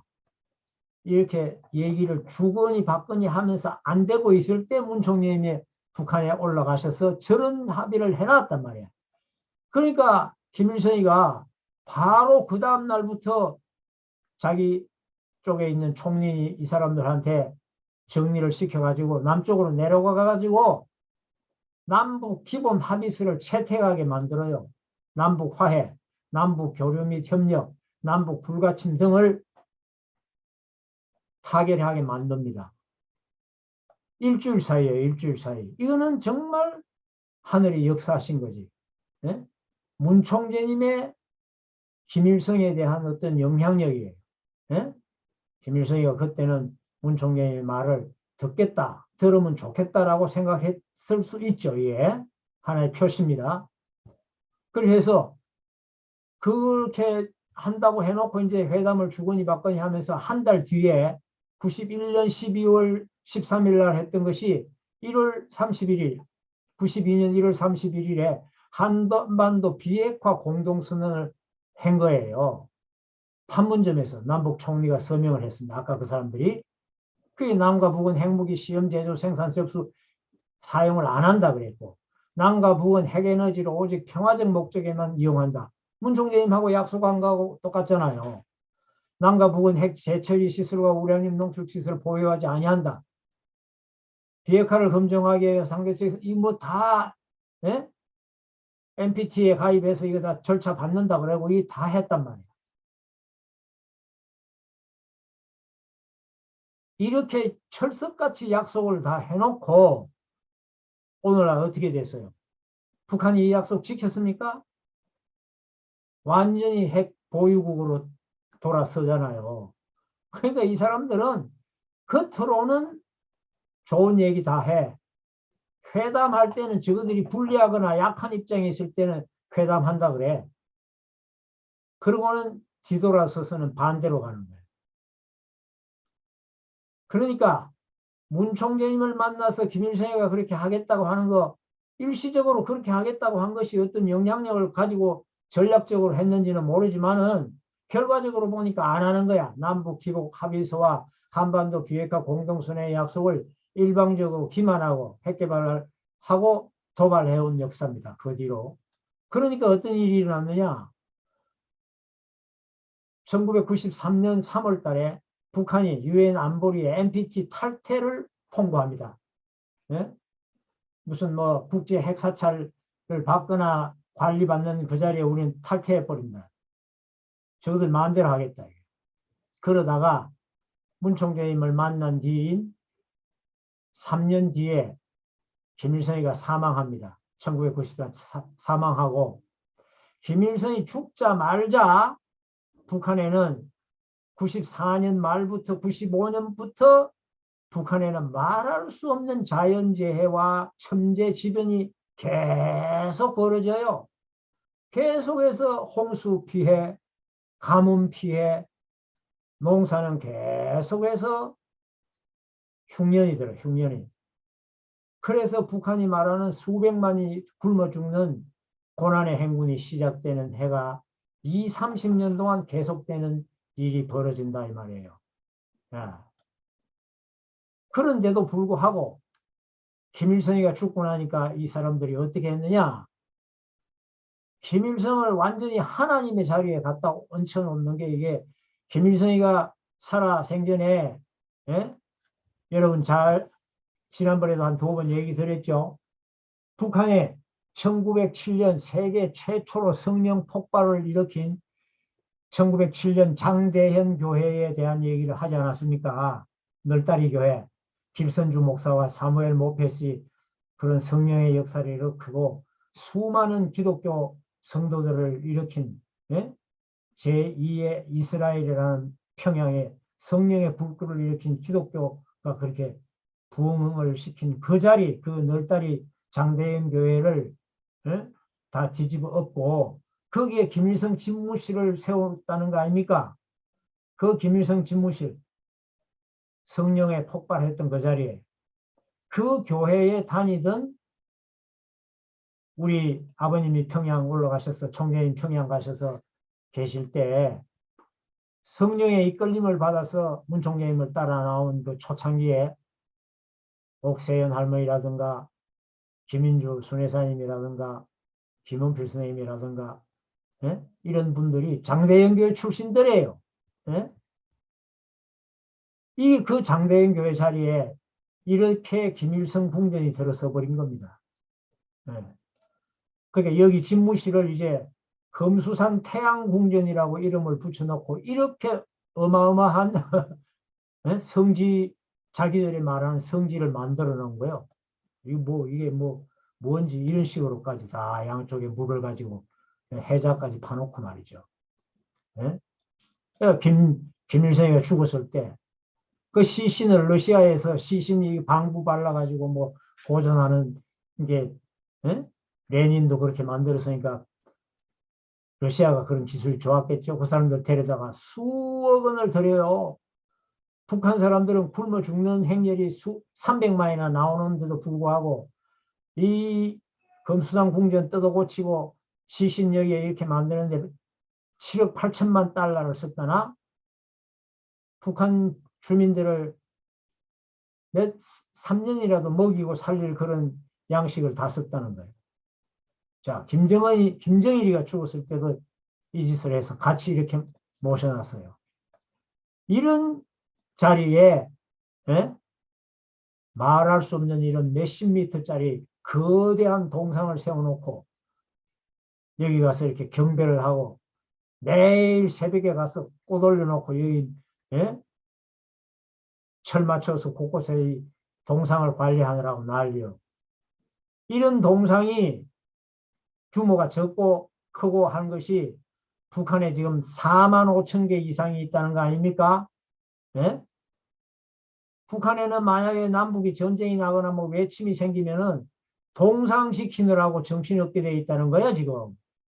그런 이게 뭐 절대시하는 거, 생명시하는 거야. 그러니 하나님 자리에 이 사람을 대신 갖다 놓은 거예요. 하나님 자리에. 예? 그러니까 그 자리에 소위 말하는 성지 순례객들이야. 이게 북한 주민들이 이렇게 가야 돼. 예? 이런 나라를 이런 집단을 만들어 놓고 있는 저 북한을 우리가 대해서 어떻게 평화의 통일을 해내고 총칼을 쓰지 않고 하나님의 아들과 형제로서 자매로서 만날 수 있는 그 길을 열겠느냐 말이에요. 예? 정치하는 사람은 정치하는 사람대로 지 욕심 차려가지고 뭐 얼렁뚱땅 권력이나 잡으려고 북한에 추파를 던지는 짓거리를 하는 놈들이 안 나오나? 예? 문총재님처럼 진심으로 북한을 사랑하는 마음 가지고 가서 충고하고 북한을 위하는 사람들이 나와야 되지 않겠습니까? 예? 예, 우리 정치하는 사람들한테 우리가 올바른 길을 코치해 줘야 돼. 코치해 줘야 돼. 우리가 거기에 휘둘리면 안 된단 말입니다. 자, 보십시오. 이제 북한이 1995년에서부터 2000년까지 또 2001년부터 현재까지 말이죠. 다시 말하면 문 총재님의 말씀과 약속을 안 지킨 그때로부터 북한이 희한하게도 태풍이나 뭐 이런 비가 올 수 있는 여건이 오다가 전부 다 북한에는 다 지나쳐버리고 38선만 넘어가면은 다 없어져 버린다는 거요. 계속 가뭄이 오는 거예요. 계속 가뭄. 이거 뭐예요, 이거? 15년입니까? 이거 5년 동안 그랬죠? 5년 동안 이런 입장이죠. 2001년에서 20년이니까 이 북한 보세요. 더 난리요, 이게. 희한하게도 태평양에서 일어나는 이 모든 태풍들이나 비를 몰고 오던 게 38선 넘으면서 전부 다 동해로 빠져나가 버린다니까. 북한은 비가 안 와, 비가 안 와. 이게 웬일이에요, 이게. 네? 저는 이 자료를 북한에서 탈북을 해가지고 네? 중국에서 헤매다가 기독교 목사들을 만나가지고 성경 공부를 해서 말할 수 없는 고통을 겪으면서 대한민국에 와가지고 목사가 된 분, 김북한 목사라고 이름을 지었습니다. 그분의 그 간정담에 이 얘기가 나와요. 네? 그래서 이 진짜 이 기상청에 들어가서 내가 확인을 하니까 정말 이렇더라니까. 희한하게도 북한이 이런 일이 벌어지기 시작했단 말이에요. 해마다 농사가 계속해서 5%, 7% 감산이 돼가 배고파 굶어 죽는 일이 벌어졌다는 거예요. 이게 웬일이냐? 예? 보세요. 심각한 북한의 가뭄, 미 기상위성을 통해서 안다 이 말이에요. 기상청에. 이 38선 이북을 보세요. 이북을. 이북에 완전히 그냥 이게 예? 가뭄이에요. 가뭄. 이게 웬일이냐 이 말이에요. 문 총리님은 이걸 아셨어요. 자연재해고 인재고 간에 오늘 내가 너희들한테 와서 충고한 이 내용을 그대로 실천해야 너희들이 산다 앞으로. 안 그러면 하나님이 너희들 징벌 내린다 이 말입니다. 이게. 예? 보십시오. 만성화된 북한의 가뭄과 홍수 현장을 보란 말이에요. 예? 이렇습니다. 이게. 이거 봐요. 이게 밭이 아니고 논이에요. 논에 사람들이 물을 어디에서 한바같이 저 멀리 가가 뜨고 와가 뭐 있는데 와가 이게 부어내고 있는 이래가 뭔 농사가 되겠어요? 이 가뭄이 1, 2년이 아니야 20년 이상 계속되고 있단 말입니다. 민둥산 계속 흙밀어 내린다는 민둥산. 자, 여러분 이게 우연한 일이 아니라 하나님의 징계입니다. 징계. 문 총장님의 충고를 받지 않았기 때문에 앞으로도 마찬가지예요. 북한이 저렇게 가다가는. 여러분 조금 길어요. 한 7, 8분 되는데 이거 듣고 오늘 제 강의를 이제 마무리를 하겠습니다. 다시 한번 북한의 고난의 행군 영상을 실제 말로만 가지고는 안 되니까 한번 보십시오. 오늘은 90년대에 벌어졌던 북한 대기근, 고난의 행군 이야기입니다. 기근이야 세계 여러 지역에서 있었던 재해이지만 북한 고난의 행군은 20세기 후반에 벌어졌던 일명 도시형 기근이라는 점에서 좀 다릅니다. 도시형 기근은 농업 사회에서 벌어지는 기근과 달리 이유가 명확하지 않고 사회적인 문제들이 복잡하게 얽혀있죠. 그러니까 절대 하루아침에 일어난 비극이 아니라는 말입니다. 그리고 도시형 기근이라고 해서 역사 속의 자연재해로 인한 대기근보다 규모가 작은 것도 아니죠. 이 시기에 굶어 죽은 사람들의 숫자만 해도 수백만 명에 이르는 것으로 추정되니까요. 고난의 행군이라는 말은 일제시대 당시 김일성이 항일 빨치산 활동을 할 때 처음으로 사용된 말입니다. 당시 김일성이 이끌던 빨치산은 굶주림과 추위를 겪으며 일본군을 피해 백일 행군을 감행했는데 정신과 육체 모두 극심한 고통을 겪는 행군이라는 의미로 고난의 행군이라 부른 것이죠. 이후 북한은 국가 단위의 위기가 벌어질 때면 항상 고난의 행군이라는 말을 썼습니다. 다른 국가에서 고난의 행군이라고 하면 90년대 북한 대기근을 칭하는 말이지만 북한 내에서는 그냥 나라가 힘들면 고난의 행군이라고 부르죠. 영상에서는 보통의 나라와 같이 90년대 북한의 대기근을 고난의 행군이라고 부르겠습니다. 고난의 행군이 벌어지게 된 배경에는 크게 세 가지의 원인이 있죠. 하나는 공산주의의 몰락이고 다른 하나는 계속되던 김일성의 정책 실패와 죽음, 마지막으로는 자연재해입니다. 사실 자연재해의 영향이 가장 컸죠. 20세기가 거의 끝나갈 무렵에 자연재해로 대기근이 찾아왔다는 것은 어딘가 이상하게 들리기도 하지만 그만큼 북한의 인프라가 허술했다는 말이기도 합니다. 이번 영상에서는 각각의 원인들을 자세히 다뤄보면서 북한이 여전히 저 모양으로 사는 이유까지 한번 알아보도록 할 겁니다. 그럼 본격적으로 고난의 행군 이야기 시작해볼까요? 먼저 공산주의의 몰락부터 살펴보도록 하죠. 1969년 미국은 인류 역사상 전례가 없던 일을 해냅니다. 바로 유인 탐사선을 달에 착륙시킨 것이죠. 닐 암스트롱이 달 표면에 인류 최초의 발자국을 남기면서 사실상 자본주의와 사회주의의 오랜 경쟁도 끝나게 됩니다. 자유시장 체제의 완전한 승리였죠. 공산주의 국가들은 빠르게 무너지기 시작했습니다. 91년 소련의 해체와 함께 덩치가 꽤 크던 공산주의 국가들도 하나둘씩 자유시장 체제로 눈을 돌리기 시작했죠. 공산주의 국가들이 사라져 간다는 것은 북한에게 그리 달가운 사실이 아니었습니다. 수출을 통해서 이득을 볼 수 있는 환경이 사라졌기 때문이죠. 외화가 들어오지 않으면 경제는 당연히 흔들릴 수밖에 없습니다. 쉽게 말하자면 북한의 경제가 얼어붙은 것이죠. 다른 국가들의 입장에서는 품질이 그리 뛰어나지 않은 북한의 물건을 수입할 이유는 없었습니다. 그나마 공산주의 국가들이 의리로 꾸준히 수입해줬던 것이죠. 여기에 더해 공산주의의 몰락과 함께 억지로 누르고 있던 문제점들이 수면 위로 떠오르기 시작했습니다. 대표적인 게 열악한 인프라였죠. 그런데 어째서 인프라가 하나도 갖추어지지 않았을까요? 90년대 전까지만 해도 북한은 잘 사는 것처럼 보였죠. 실제로 한국보다 잘 살았고 인프라를 갖추어 놓을 수 있는 정도의 국가로 보였습니다. 대외적으로는 말이죠. 실상은 체제의 한계로 그리고 운영 방식의 문제점들로 인해 내부는 곪아가는 중이었습니다. 한국전쟁 이후 한반도는 정말 힘들었죠. 북한이고 남한이고 할 것 없이 어디를 둘러보아도 처참한 풍경들 뿐이었습니다. 그나마 북한은 공산주의 강국들이 원조를 해주면서 주민들이 굶어 죽지는 않았죠.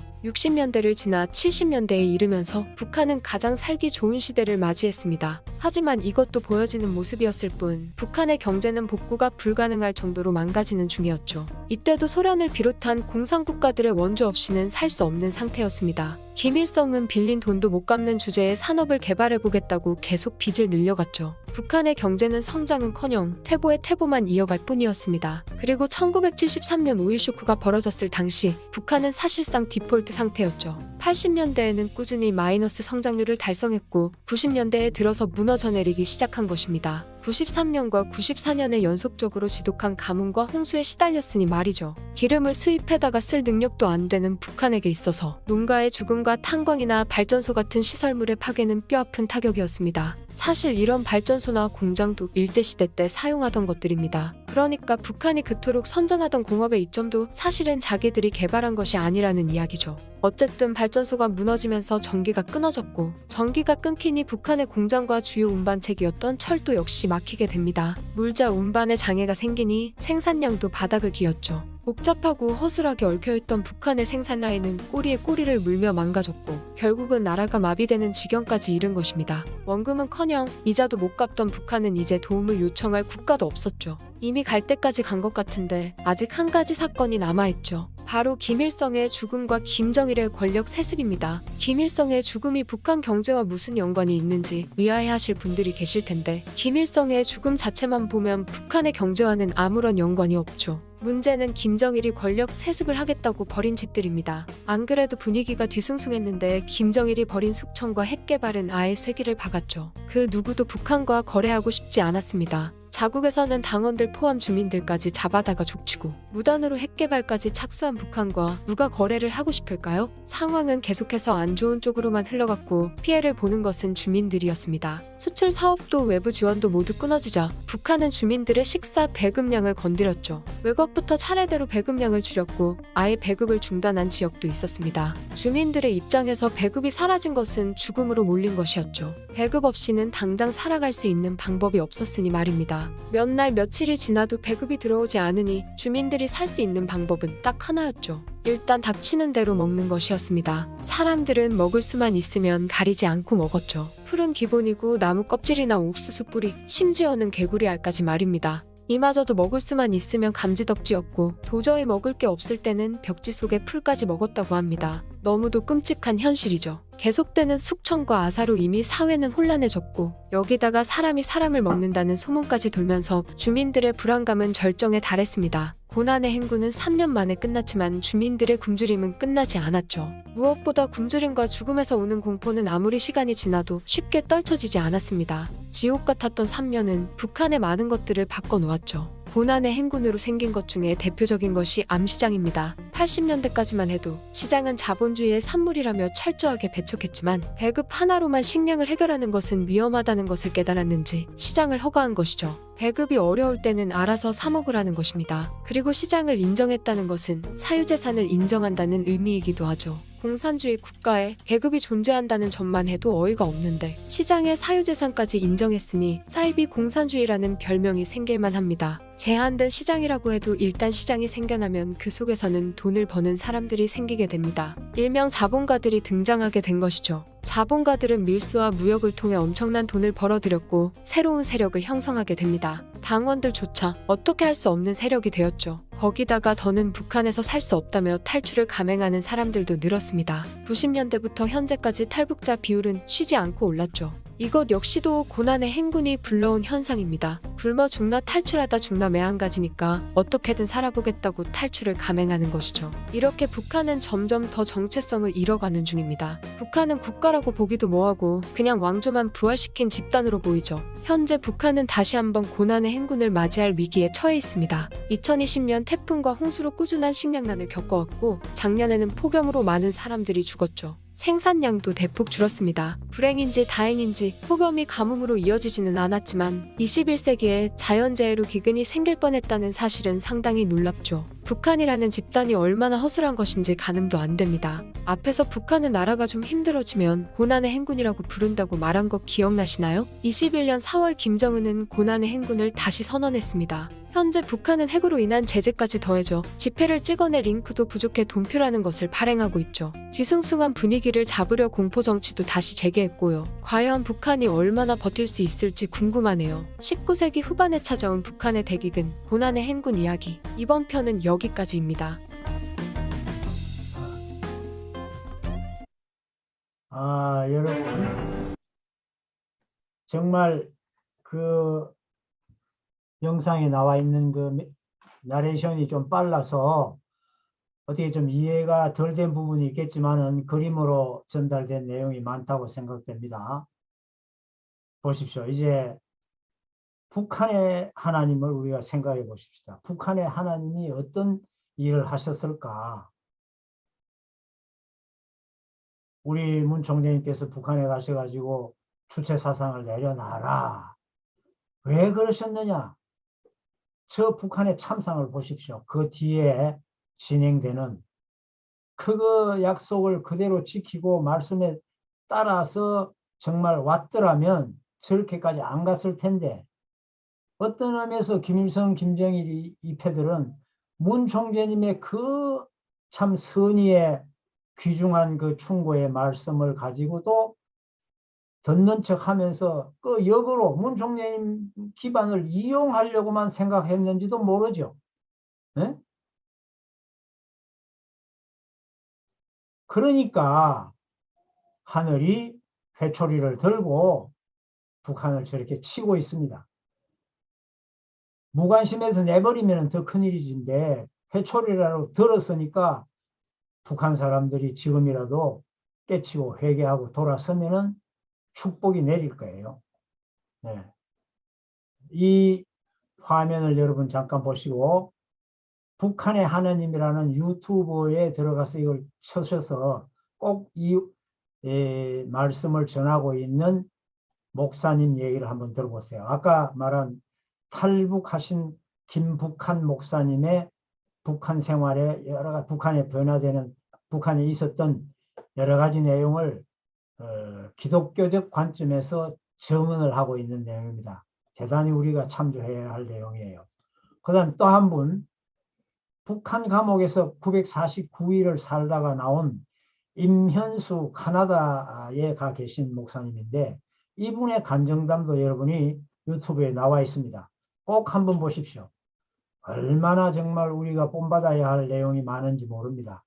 북한 그 어린아이들을 위해서 돈을 수십억을 모아가지고 가가지고 몇십 년 동안 북한을 도와주고 있던 이 사람을 말 한마디 북한 주체 사상이 어떻다는 말을 카나다에 돌아와서 무슨 동포 집회에서 한마디 했다는 게 북한에서 그걸 영상으로 잡아냈는지 녹음으로 잡아내가지고 이 사람을 북한에 다시 왔을 때 가다 가지고 949일 동안 갇혀 놓으면서 이북 사람들의 그 봄바탕을 하나님의 말씀과 사랑으로 감동시켜서 나오는 얘기를 들을 때 저는 많은 걸 느끼고 참 깨달음을 저도 느꼈습니다. 사랑으로 북한 동포들을 변화시킬 수 있다. 진리와 사랑으로 이런 겁니다. 아버님도 북한에 들어가셨을 때, 총재님이 북한에 들어갔을 때는 피는 물보다 진하다라는 말씀을 했습니다. 도착하셨을 첫 메시지가. 그런데 나오실 때는 참 사랑은 피보다 진하다 그랬어요. 북한 동포들을 진정으로 해방하고 살리고 공산주의를 벗겨내는 데는 참 사랑으로 가능하다. 이 말씀까지 하신 거예요. 그러니까 우리가 진리가 있죠. 참 사랑이 있죠. 우리가 통일을 해낼 수 있는 힘의 원천이 일본에 있는 우리 남북 동서통일연합 여러분들이 저는 가지고 있다고 생각합니다. 부디 그 초점을 잊지 마시기 바랍니다. 제가 시간이 너무 많이 지났는데 이거를 사실은 오늘 조금 얘기하고 싶었는데 한마디만 하겠습니다. 보수와 진보에 대해서 우리가 많은 생각을 하잖아요. 보수란 말이 어디서 나오고 진보란 말이 어디서 나왔냐? 역사적으로 보면은 학술적으로는 에드먼드 버크가 1790년도에 프랑스 혁명 성찰이라는 이런 저서를 냈어요. 이것이 보수주의의 출발입니다. 그리고 1944년 20세기 와서 프레드리히 하이에커라는 분이 노예의 길이라는 이런 저서를 냈어요. 이 두 책이 보수주의의 대표적인 저작이라고 볼 수 있습니다. 보수주의라는 것은 컨서버티즘, 점진적 변화, 메인테넌스 하면서 천천히 더 좋게 개정해 나가자 하는 거예요. 그러니까 우익이라고 하는 보수라고 하는 사람들은 성장 위주를 하면서 사회는 천천히 변화시켜 나간다. 근데 진보주의는 이거하고 조금 달리 프로그레시비즘입니다. 이거는 변화를 하되 개혁적으로 하자. 리포메이션. 그러니까 좀 더 급진적인 변화를 하자. 이래서 이 급진적인 변화를 서두르는 사람들은 복지 위주의 경제 정책을 많이 말하고 있어요. 그런데 이 두 보수, 우위, 진보, 좌익, 뭐 진보, 좌파, 우파 이렇게 말을 할 때 right wing, left wing이라고 할 때 보통 이것은 어떤 한 나라의 헌법 체제 하에서 헌법을 지키면서 한쪽은 이런 방향, 보수적인 방향으로 가겠다 하는 노선을 가진 정당들이 나오거나 생각을 가진 사람들이 묶여지고, 또 하나는 이쪽 이 진보 성향을 가진 사람들이 나와서 정당을 중심으로 이것이 경쟁을 해가지고 집권을 하고 역사가 진행이 되는 거예요. 이걸 우리가 보통 보수 진보라고 하는 정상적인 관계입니다. 그런데 이제 이게 한국의 경우에 오면 어떻게 되느냐? 한국의 경우는 분단 체제가 있단 말이에요. 분단 체제, 남북이 분단되어 있고, 북한 주체 사상, 공산주의 체제와 사상을 놓고 어떤 입장에 서 있느냐 하는 것에 따라서 한국의 진보주의와 보수주의는 컬러가 좀 달라져요. 성격이. 기본적인 이런 성격이 있으면서 플러스 반공산주의, 반이북적인 그런 성격이 강하냐, 아니면 친북적이냐, 연북적이냐, 연합하려고 하는 세력이냐, 노스 코리아 프렌들이냐, 이 말이에요. 이런 것이 좀 달라요.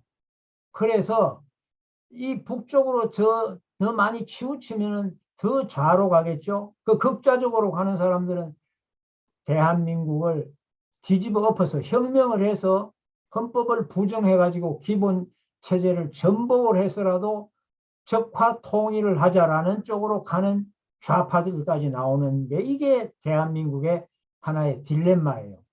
보수와 진보라고 말하기가 참 어려운 하나의 딜레마가 있는 거예요. 진보라고 해서 나쁜 게 없는 거예요, 사실은.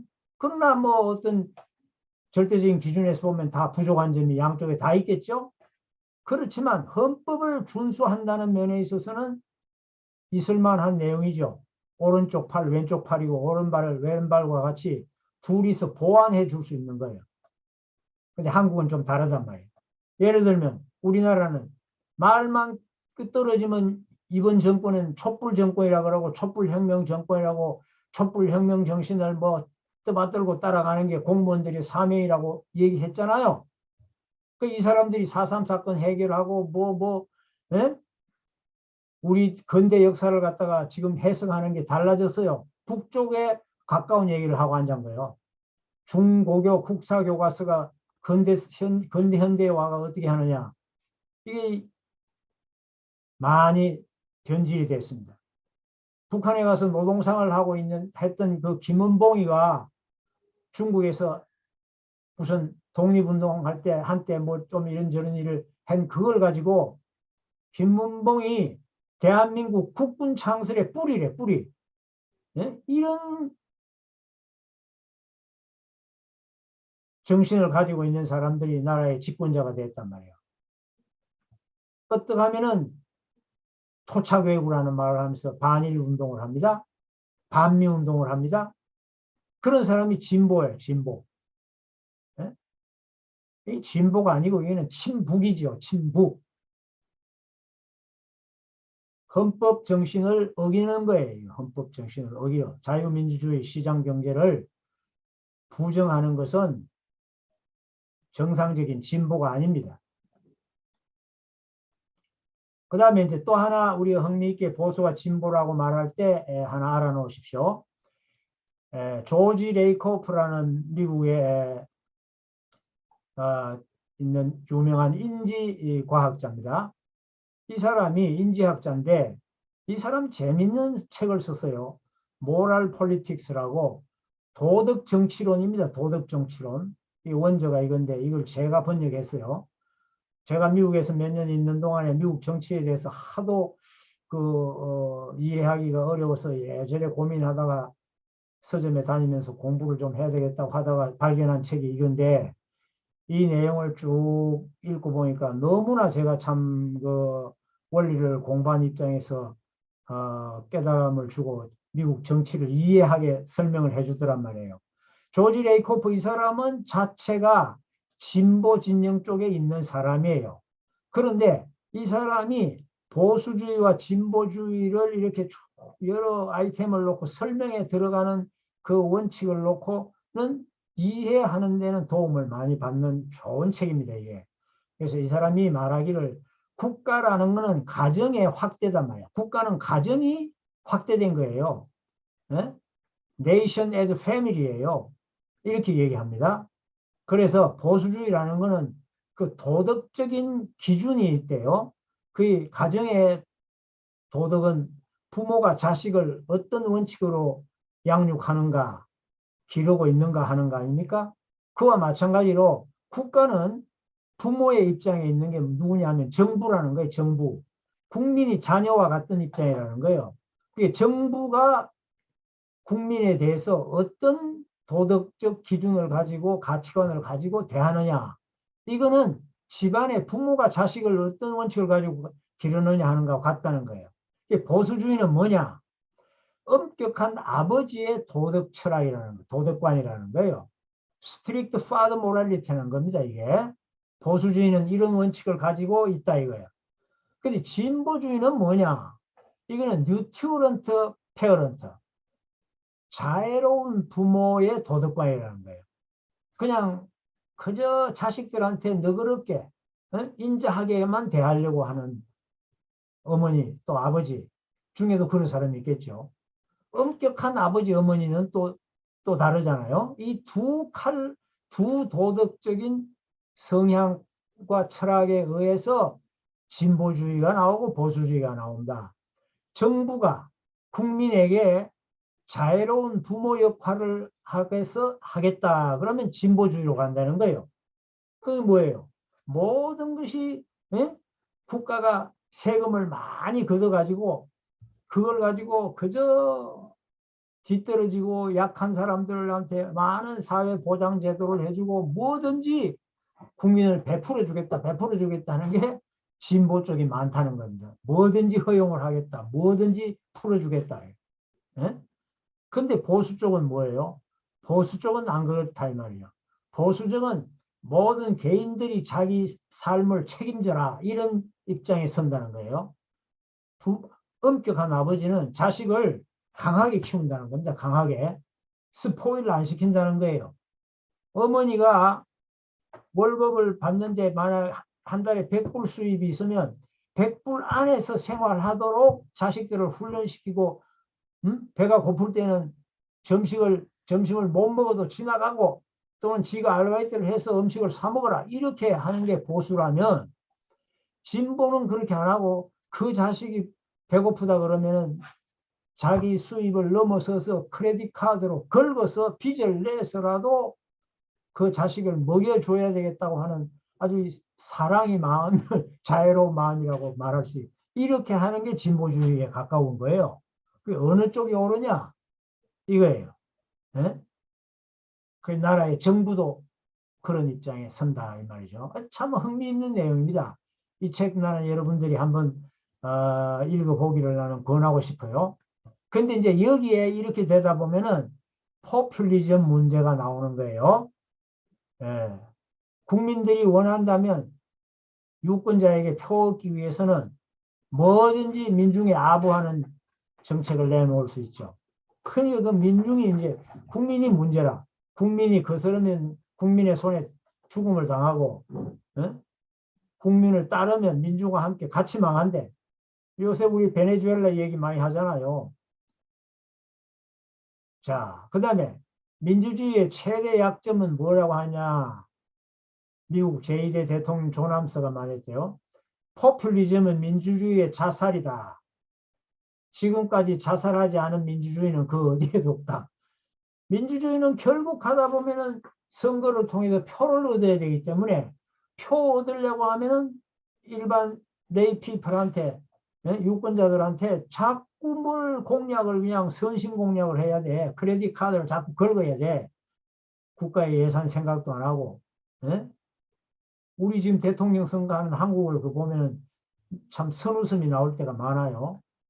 자, 이런 게 있다는 거 여러분 한번 생각해 주시기 바라면서 제 결론입니다. 그런데 문선명 총재님은 말이죠. 보수와 진보라는 입장을 좌익과 우익이라는 입장에서 이해를 합니다.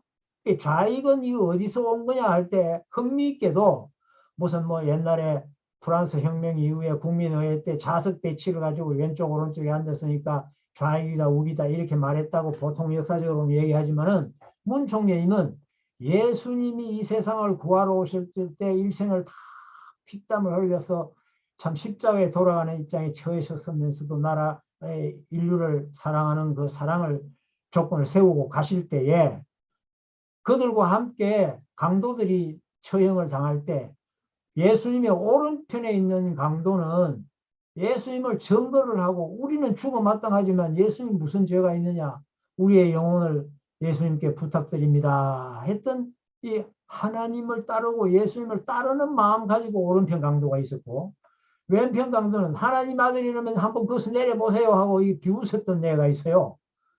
이게 좌익이야 좌익.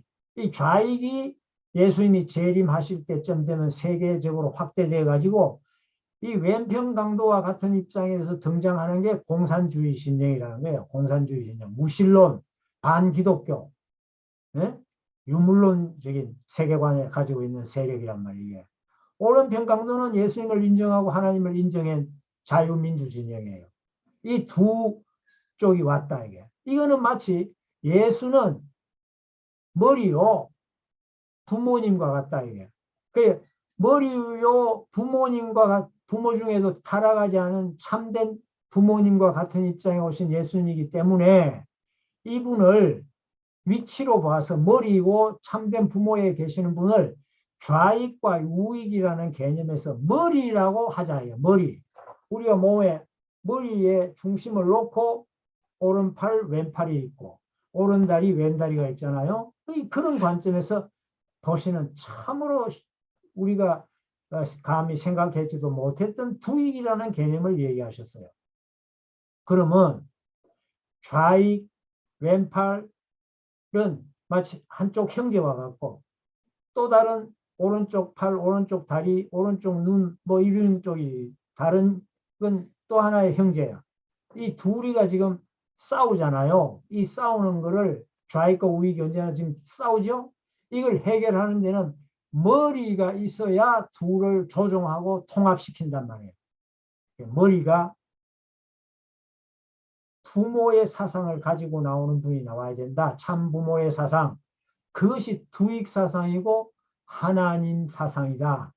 헤드윙, 가디즘이다 이 말입니다. 네.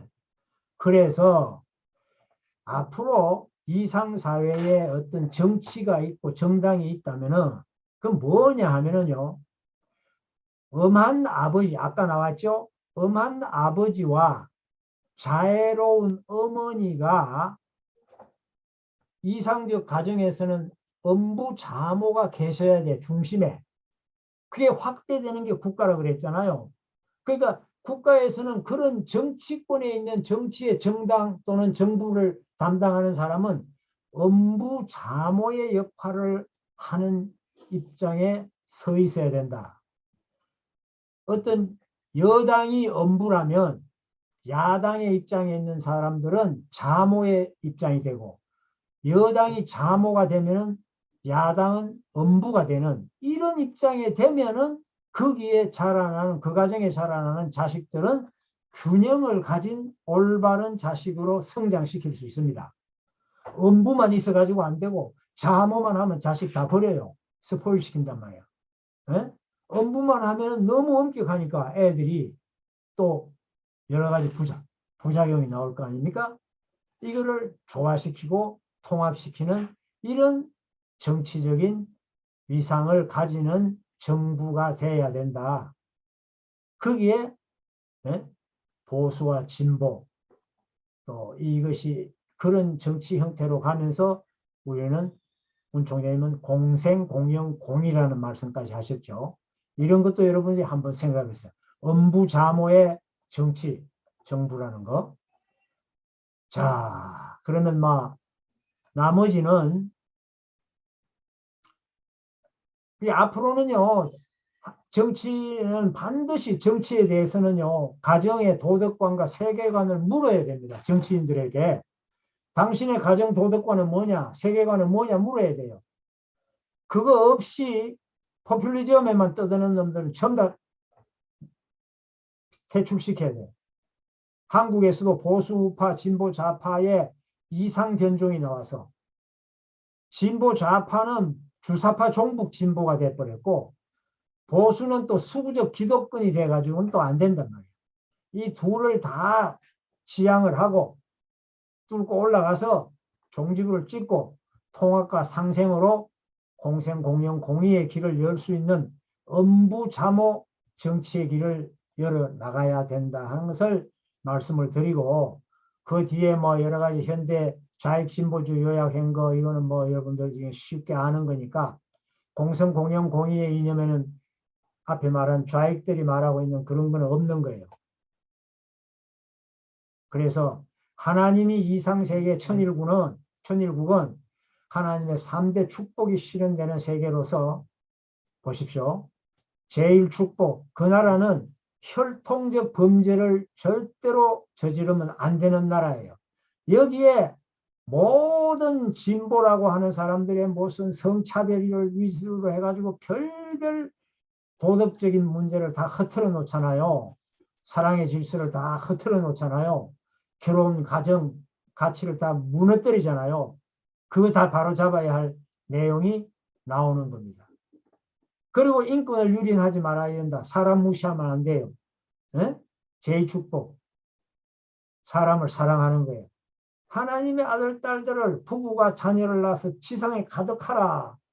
전 세계 인류는 하나님의 아들, 딸과 형제, 자매다 이거야. 인권을 소중히 여겨야 돼. 사람을 함부로 무시하거나 죽이거나 그래서는 안 되는 거죠. 그 다음에 뭐예요? 만물을 주관하라. 그 만물을 잘못 주관하는 게 그게 뭐예요? 공급약식입니다.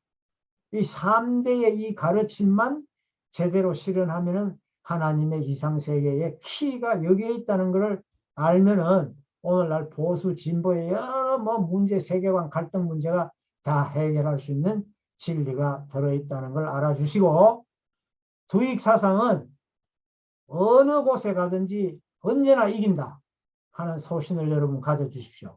하나님주의는 어느 곳에 가든지 이긴다.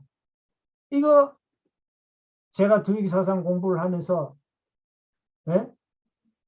계시받은 문구란 말입니다. 전성만장 두익 사상이라고. 이 전성만장 두익 사상은 만세에 이르기까지 전성시켜야 된다는 뜻이기도 하단 말이에요. 한 시대적 사상이 아닙니다. 문 총장님의 통일사상, 두익사상, 하나님주의는 인류의 이상세계를 실현하고 언제까지나 그 사상이 우리 인간을 축복하는 하나님의 사랑이 된다는 것을 알게 하는 것입니다. 여러분 오늘 제가 조금 시간을 너무 길게 써서 미안합니다. 감사합니다. 예, 감사합니다. 예, 정말